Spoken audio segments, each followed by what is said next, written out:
सातपूर प्रभाग समितीचे सभापती समाधान देवरे यांच्या अध्यक्षतेखाली गुरुवारी झालेल्या दुसऱ्या प्रभाग सभेत प्रभाग क्रमांक 11चे नगरसेवक नितीन निगळ यांनी नागरिकांच्या दैनंदिन जीवनाशी संबंधित अनेक गंभीर प्रश्न उपस्थित करत प्रशासनाच्या कार्यपद्धतीवर जोरदार हल्लाबोल चढवलाय। सभेत सर्वप्रथम त्यांनी विद्युत विभागाच्या कामकाजावर प्रश्नचिन्ह उपस्थित केले। सातपूर विभागातील तब्बल 15,000 वीज खांबांच्या देखभालीसाठी केवळ 12 कर्मचारी कार्यरत असतील तर कामे वेळेत आणि दर्जेदार कशी होणार असा थेट सवाल त्यांनी अधिकाऱ्यांना केलाय। तसेच विद्युत विभागाच्या ठेकेदारांच्या कर्मचाऱ्यांकडून नागरिकांना उडवाउडवीची उत्तरे दिली जात असल्याचा आरोप करत संबंधित ठेकेदारावर कारवाईची मागणी केली आहे। यावेळी सातपूर विभागातील मोठे जाहिरात फलक, फेरीवाला झोनचे नियोजन, उद्यान विभागाची निष्क्रियता, विभागीय कार्यालयात स्टेशनरीचा तुटवडा, घंटागाडीची अनियमित सेवा, पाणी पुरवठ्याच्या तक्रारी आणि इतर नागरी सुविधांवरही त्यांनी प्रशासनाला धारेवर धरले। निगळ यांनी टास्क फोर्सच्या उपक्रमाचे स्वागत करत टास्क फोर्स ही संकल्पना चांगली असली तरी अधिकाऱ्यांच्या निष्क्रियतेमुळे तिचा पूर्णपणे बोजवारा उडालाय। कामांचा पाठपुरावा होत नसल्याने नागरिकांना त्याचा कोणताही लाभ मिळत नाही अशी टीका केली आहे। प्रभाग क्रमांक 11 मधील प्रलंबित कामे तातडीने पूर्ण करावीत, संबंधित विभागांनी जबाबदारीने कामे करावी आणि नागरिकांना मूलभूत सुविधा वेळेत उपलब्ध करून द्याव्यात अशी मागणी त्यांनी सभेत केली आहे। टाटा बरोबर ती कंपनी प्रायव्हेट ठेकेदार तो चालवतो। काल मी त्याला मळे परिसरातील लाईट बंद असल्यामुळे फोन केला का त्या ठिकाणी त्या पोलवरती पोलच्या आजूबाजूला जो जगतपोल असतं ते आम्ही काढायचं का? त्याच्यानंतर त्याला बोललो मग तुम्हाला ठेका कशासाठी दिलाय? म्हणजे मग मी त्याला विचारलं तुझं नाव सांग मला। तो ट्रू कॉलरला माझं नाव सर्च करून घ्या। तर त्या कर्मचाऱ्यावर नाही त्या ठेकेदारावर काय कारवाई करणार? आणि एकदा नाही, मी 8 दिवसापासून माझे व्हॉट्सअपला मी कुठल्याही सदस्याला मी सांगेन की व्हॉट्सअपला टेक्स्ट मेसेज करून अधिकाऱ्यांना सूचना किंवा काही तक्रारी असेल तर करत जावं। आपल्याकडे पुरावे असतात, मी तुम्हाला त्या सर्व पुरावे दाखवतो। का नगरपालिकेच्या लाईटिंग मला आपण खड्ड्यावर बोलतो, पाण्यावर बोलतो, किती प्रभागामध्ये सातपूर विभागात 5 प्रभाग आहे, किती स्ट्रीट लाईट आहे? तुम्ही उत्तर सांगा की सातपूर प्रभागात सर्व प्रभागामध्ये किती स्ट्रीट लाईट आहे आपल्या? 7 कर्मचारी, मनपाचे 7 कर्मचारी आणि ते 12 कर्मचारी। मला सांगा 15,000 पोलसाठी 12 कर्मचारी आणि आजही जर सभापतींनी टास्क फोर्स घेतला, संध्याकाळी आपण फिरलो, दिवसभर फिरलो, माझी विनंती की संध्याकाळी सहज सभापती आपण प्रत्येक प्रभागात चक्कर मारायच्या आणि लाईट चेक करायची। फक्त कर्मचाऱ्यावर नाही, त्या ठेकेदारावरती काय कारवाई करणार? तुमचा आपला माप एकही रुपया खर्च केलेला नाही, तेच मेंटेनन्स करतो आणि तेच सगळ्या गोष्टी पुरवतो आपल्याला। कंप्लेंट आली मनपाचा 1 रुपये खर्च, पण टेंडर तर काढून पैसे दिलेलेच आहे ना? नाही बाळासाहेब, असा विषय झालाय थांबा, मी समजून सांगतो त्यांना। कुठल्या प्रभागाला किती दंड झाल्याची सविस्तर माहिती देतो। त्यानंतर आपल्या भागामध्ये पूर्ण सातपूर विभागामध्ये अधिकृत जे स्ट्रक्चर आहे, जे आपण बॅनर्स होर्डिंग लावतो, महानगरपालिकेचे अधिकृत स्ट्रक्चर किती आहे?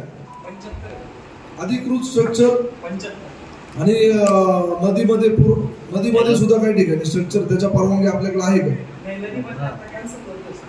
ज्या ठिकाणी, कारण आपल्या नाशिकमध्ये आत्ताच मोठा पाऊस वादळ येऊन गेलं आणि अशी जर घटना घडली तर त्याला जबाबदार कोण राहील?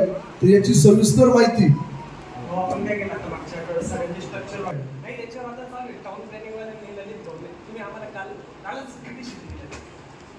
आम्हाला पुढच्या प्रभाग सभेला अधिकृत स्ट्रक्चर किती आहे, अनधिकृत किती आहे आणि काय कारवाई केली? अनधिकृत असेल तर पुढच्या 15 दिवस खूप झाले त्याला काढायला।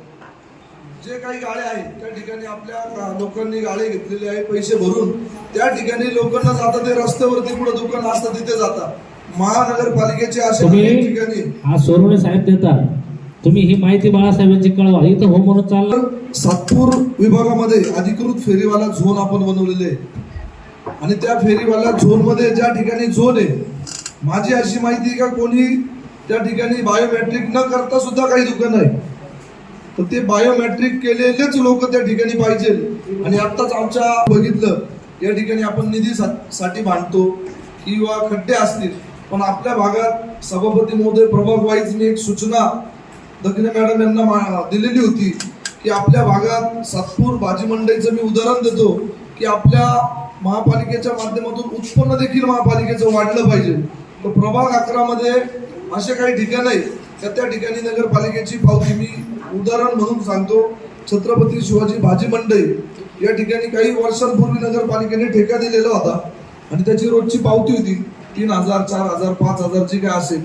पण आज अशी माहिती आहे की जी पावती रोज 30 रुपयाची असेल, 40 रुपयाची असेल, ती पावती रोजच्या रोज त्यांना जात नाही. ITI पासून तर आमचा कॉलनी सर्कल पर्यंतचा भाग असेल, मार्केट असेल किंवा MIDC भाग असेल, ज्या ठिकाणी महापालिकेच्या जागेत ते जर दुकानं लावले तर त्यांची एक रोजची पावती असते, ती पावती दिली जात नाही. मार्केटमधल्या लोकांचं सुद्धा म्हणणं आहे रोज पावती आली तरी आम्ही देऊ, आम्हाला तशा सुविधा द्या, पण ती पावती जात नाही. त्याच्यामुळं महानगरपालिकेचं आपलं जे उत्पन्न आहे ते वाढण्यास मदत होईल याची आपण नोंद घ्यावी.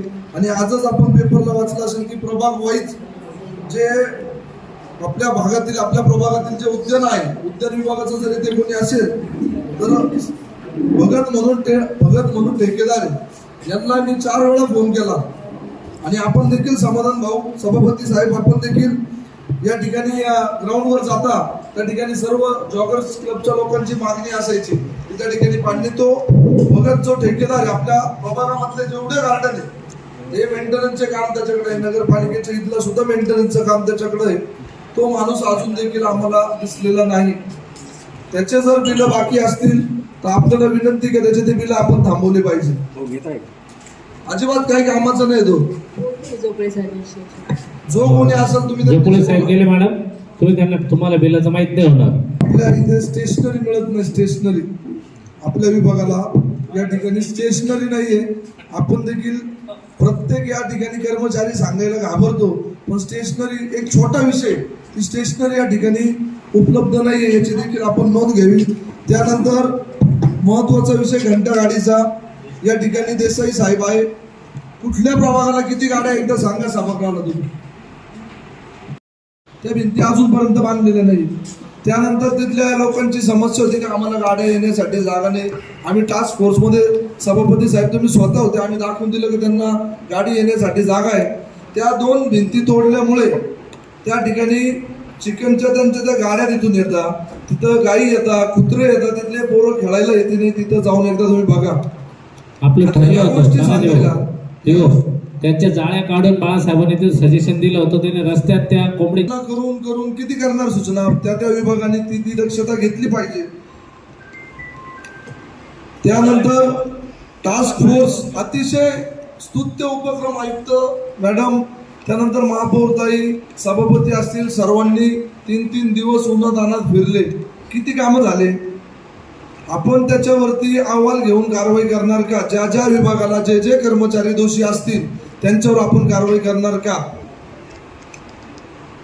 कारण मोठा गाजावाजा करून आपण प्रत्येक जण ज्येष्ठ सदस्य अण्णा बोलले सर्व सदस्य या ठिकाणी नाराज आहे.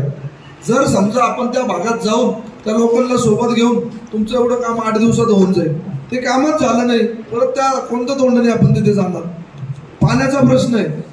आपली लाईन फुटली. सूर्यकर साहेब या ठिकाणी डेप्युटी झाले, 8 दिवस झाले आणि बेंडकुळे लाईनला उत्तर देत आहे गावी साहेबांचं काम आहे. म्हणजे नगरसेवक वेडे आहे का अधिकारी वेळेत काढत आहे तेच कळत नाही. काल आपल्या नगरपालिकेसमोर पाण्याची लाईन फुटली 10:45 मेन लाईन, ज्या लाईनीने सर्व टाक्या भरल्या जातात ती लाईन फुटली 11:45. यांनी काम चालू केलं 6 वाजेला. कारण काय त्या ठिकाणी रसवंतीचा पत्र्याचा शेड होता, तो 6 वाजेपर्यंत तो काढलेला नव्हता, म्हणून यांनी कामाला सुरुवात नाही केली. हे कारण त्या गोष्टीमुळं पूर्ण प्रभागात सातपूर विभागात पूर्ण टाक्या रिकाम्या राहिल्यामुळे पाणी आलं नाही.